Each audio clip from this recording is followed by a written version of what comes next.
Hello and welcome to Better Business Podcast. My name is Alexi.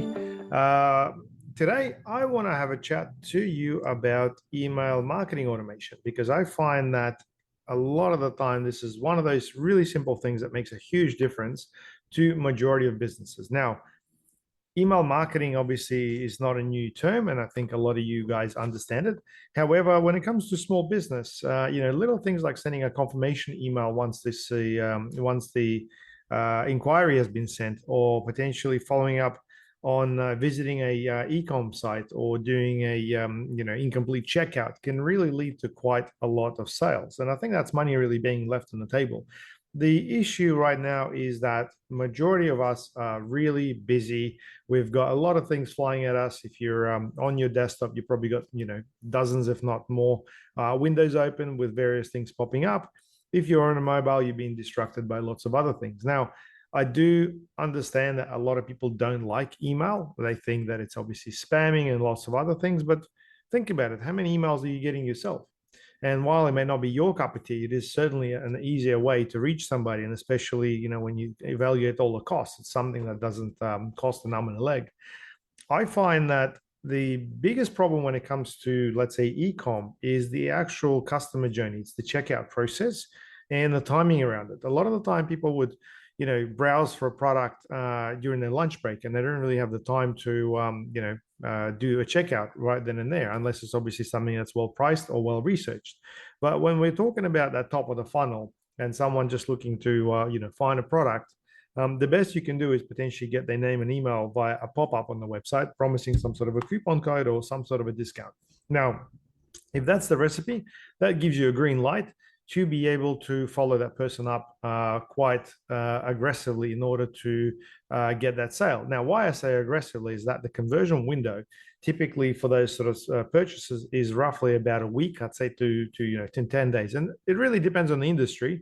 But if you find that it's, Christmas time or something, then there is definitely a finite window as to when people are wanting to buy the product and have the ability to receive that, because chances are they're buying themselves or somebody else a present.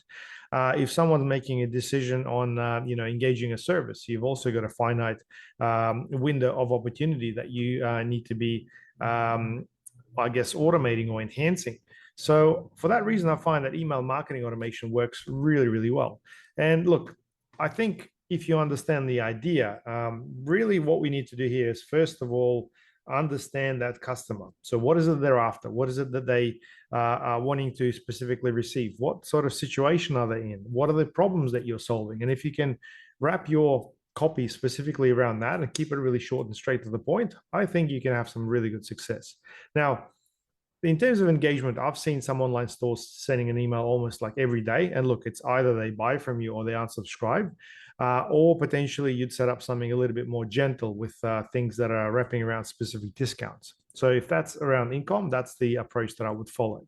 Now, if you're wanting to take that further and obviously engage people on more regular basis and turn them into repeat customers, I would highly recommend that you segment your data. What is it that your website visitors are mostly interested in? Are they interested in a particular type of product? Should you be able to contact them specifically around that? One tip I will share with you is that majority of emails don't work so well if they're not personalized. You really want to make sure that it really meets the person who's after the copy personally. Use their name. If you put a name in a subject line, that typically gets a much higher open rate, but at the same time, you don't want to abuse that. You don't want every single email to have their name in it.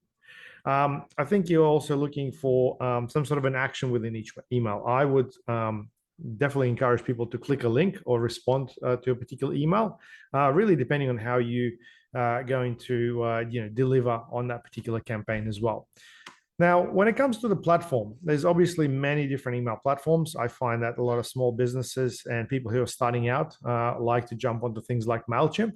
Well, whichever platform it is, I think you need to understand the basic dynamics as to what you're actually doing. So first of all, I think way too many people get carried away with the actual design of the emails. A lot of people just wanted to get them to look like their website. And the issue with those is that whenever people receive like a style email like that, they suspect an offer pretty much straight away. In my opinion, if you're just starting out, it's much better to keep your emails short and sweet and keep them personal, as if you are writing an email to the actual person that you know.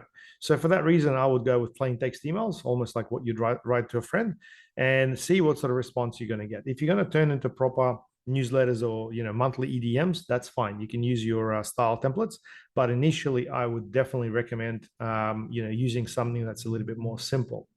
Now, I personally like using a system called High Level. It's not something that's specifically tailored to emails only. I can do SMS automation, social media, and a bunch of other things as well. Most importantly, there's a CRM that allows me to keep all my data and the actual sales pipeline. So if you want to sort of look beyond email marketing, you may want to invest in a system that does a little bit more. There's HubSpot, there's heaps of other systems, but they obviously do come with a price tag. But if you're obviously starting out, I think using something as simple as ActiveCampaign or MailChimp is a great way to start. So in terms of how do you build a list? Well, opt-ins, we discussed that. That's the pop-up on the website. Grab someone's name and email. And even if you're not running an online store, if you're running a service-based businesses, it's a great way to build a database. But what you need to do is have a reason why people should be opting in. You don't want to just go sign up to a newsletter. Don't do that. Newsletters these days, people get them, but they don't really like subscribing to them. So you got to be careful with that. You want to keep it simple. You want to keep it valuable. For online stores, I find that obviously get some sort of a discount as a first-time client is easier to set up. But for service-based businesses, I think reports or anything that would potentially allow the person to learn about the process or potentially avoid some sort of mistakes works quite well. Now, if someone does the opt-in, you want to automate that delivery of content afterwards. So it's a good idea to put together an email sequence. And in reality, you could probably pre-write something for the next few weeks to come. Please don't just send one or two emails and say, hey, it doesn't work. You need to be a little bit more persistent. I definitely recommend sending at least a weekly email for the first 4 to 5 weeks with a particular recipe behind it. What I like doing for service-based businesses is, first of all, acknowledging people opting in. Secondly, sending out things like case studies. Hey, here's the work that I've done. And then letting people know about your process and how you can basically be happy to arrange a time to speak to them about their particular approach. When it comes to online stores, if someone's opting in for coupons and obviously wanting to buy, you need to enhance that process. What else are they actually getting? What are the key points of difference in terms of buying from you? Why you as opposed to anyone else? Have you been in business for a long time? Is there a guarantee around your business? That's the sort of content that people are looking for.